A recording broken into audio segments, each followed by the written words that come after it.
Hi everybody, hope you're well. A couple of months ago, I successfully broke our tyre inflator. Don't ask me how I did it, but I did it. It's one of those things that I've had for years and I've always been really unhappy with it, saying that one day I will buy another one. And now it's broken, the opportunity has arisen for me to get another one. It had a couple of big problems with it. First of all, it was a plug-in style inflator, which up until that point, that's all you could ever get, which when you're dealing with a car is not a problem because you've always got 12 volts in around the car and it's had a long lead, so it was fine. But when you're doing the Caravan tyres, that's a bit more of a problem. Not so much on this side of the Caravan, but over on this side, it was a real problem. I had to stretch a cable from across the Caravan out the kitchen window and down, and it would barely make it to the tyre. Anyway, that was the first problem. The second big problem was it didn't have a quick release on the air hose, which meant that you screwed it onto the tyre valve, you would inflate it, you would unscrew it, but because of the terrible design of it, as you're unscrewing it, all the air that you've just put into the tyre would then come back out again. It was awful. I've had a hunt round and I have found a decent replacement. In fact, I've had this now for some time and I'm very happy with it and I'm going to share it with you today. It is the YANTU A05 car tyre inflator. You recharge it via USB. You can use a cable with it if the battery is flat inside. I'll show you more of that in a minute. But it's fantastic for doing the tyres. It's also fantastic for blowing things like the water systems out when you're closing down for winter. I'll show you working in a minute, but first of all, let me give you a quick tour around the actual design. So looking at the top of the device, we've got a set button, we've got a backlit LCD and a plus and a minus button, and that's all the controls that we need. On the back of the device, we've got a USB-C socket, which is used for charging the device up, the main on-off button, a 12-volt power in socket, and finally the main air outlet on the right.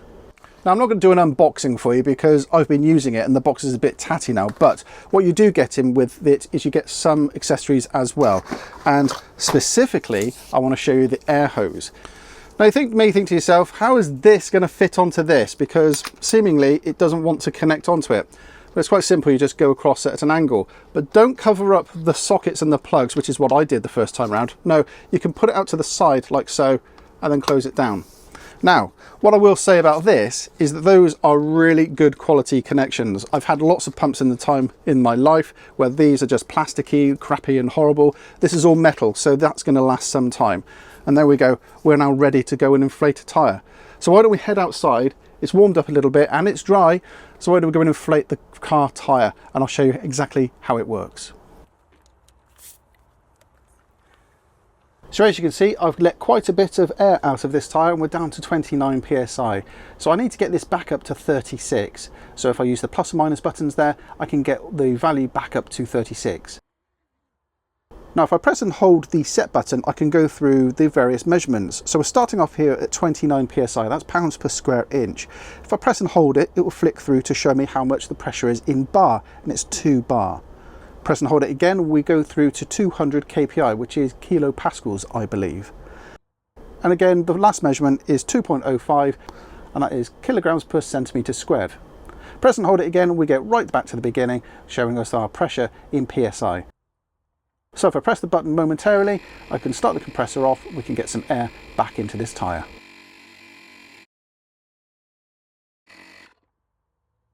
So I'm just going to do the last tyre here on the car before we move on to the Caravan, but I just want to show you something which is happening. The compressor has now run out of charge, and I'm not surprised, to be honest with you, because I've been using it on this car, and as you can see, it's quite a big car, quite big tyres, and I did run the pressures down quite a bit. But because we've got the additional 12-volt plug, which was included with this compressor, we can literally plug the cable into the back of the compressor, plug it into a 12-volt socket in the car, and there we go, we're back up and running. And that means that we've got full power and we can now get some air back into this tyre as well. So that's the car now done. Let's go and try the Caravan. So just like the car, I've let some air out of this tyre just by leaving the TPMS slightly unscrewed to let some pressure out. It's only gone down by a couple of psi, but I want to show that to you anyway. So plugging in the compressor onto the tyre, and we can see we're at 54 psi. I want to get this up to 57 psi, so again using the plus and minus buttons we get it up to 57. press the button and off it goes. And as you can see here, it runs quite quickly. Now, whilst it's charging up, I just want to talk to you about the measurements here. We're going to get this back up to 57 psi, and then what I'm going to do is put the TPMS back onto the Caravan, and we're going to see what the TPMS actually says is in the tyre. And we'll see if the two measurements actually agree across the two systems. So there we go, we're up to 57 psi. Let's unplug the compressor, screw on the TPMS back on, and switch on the monitor and see what we get. And then you can see we haven't got anything measured on the other side of the Caravan as yet, because I haven't done that tyre just yet. But as you can see on this tyre, we are exactly 57 psi, and that's great. Now's the time though that we need to put some charge back into it, so just plug it into a USB outlet using the supplied USB-C cable. The indicator on the front goes from red to green to show you that it's fully charged, and once done, it's then all ready to go and use for another day. So there we go. I hope that's useful for you. This thing at the moment is currently on sale in Amazon for just under 40 quid. I suspect that that price may change because there's special deals going on the run up to Christmas. I'm going to go and buy another one of these for Angela's car because I'm that impressed with it. I want this one in my car and I want another one in Angela's car as well. In fact, it's so lightweight and so small, this could actually live in the Caravan tucked away, ready for when we need it. I have used that on our Caravan, as you've seen. I've used it on our car, as you've seen. What you haven't seen me using is it with the flow system, which basically blows out all the last bits of water out of your taps, your pipes, showers, etc., out of the Caravan. It's really useful because you can dial this down to the correct pressure, which is just 15 psi or 1 bar of pressure. And because it was cordless, I was able to prop it here in the window and blow out the last bits of water out of the Caravan. So that's when I used it 10 days ago, I think it was, I did that. I didn't film it, unfortunately, but it did work really, really well. You may be thinking to yourself, we could use that to inflate an air awning. No, you won't be able to use it to inflate an air awning. It's not really designed for that. If you think about an awning, it's a low pressure, high volume environment, so you've got to get a lot of air in there even though it's at a low pressure. That really isn't what this is designed for. This is for a higher pressure, very much a smaller volume. So, you know, in tyres, etc., there is a lot less air volume. So this really wouldn't do it. And if you could wangle it and use the connectors and the adapters to get it connected to your awning, it'd probably take you about 6 hours to inflate the awning. So it's just not worth it. Oh, talking about connectors, you do get supplied other connectors and adapters, so you can inflate things like footballs or beach balls or whatever it is that you want to inflate.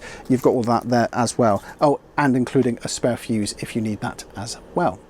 So there we go, that's it from me today. I hope this one's useful. Look out for our next Christmas gift idea coming up very soon. Until then, guys, many thanks for watching. We'll see you soon. Take care now. Bye-bye.